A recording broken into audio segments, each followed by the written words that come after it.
Dārgā Džakarta, šis bija satriecoši. Tas bija kaut kas vairāk par vienkāršu ceļojumu. Tas bija piedzīvojums, kas iesakņojas mūsu atmiņās uz visiem laikiem. Neticama ir tava viesmīlība un prieks, ar kuru mūs uzņēma. Redzēt Latvijas debiju pasaules kausā basketbolā bija neaizmirstama pieredze, kurā mēs piedzīvojām gan uzvaras prieku, gan sāpīgu zaudējumu. Mums bija tas gods iepazīt tevi, Indonēzijas iedzīvotājus, labsirdīgus un viesmīlīgus cilvēkus. Mēs izbaudījām daudz jaunu garšu, gan jūsu ēdienos, gan kultūrā kopumā. Mūsu acis redzēja pasauli, kādu daudzi nebija pieredzējuši iepriekš. Iemācījāmies novērtēt dažādību. Un vēlreiz atgādinājām paši sev. Pasaule ir lielāka un plašāka, nekā varētu iedomāties.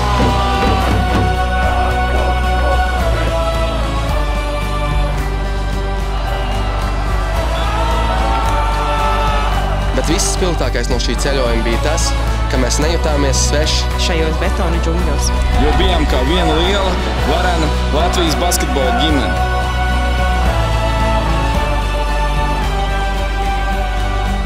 Šis piedzīvojums mūs apvienoja vēl vairāk. Tu vienmēr būsi mūsu atmiņās. Paldies tev, Džakarta! Bet tagad mums ir jauna draudzene.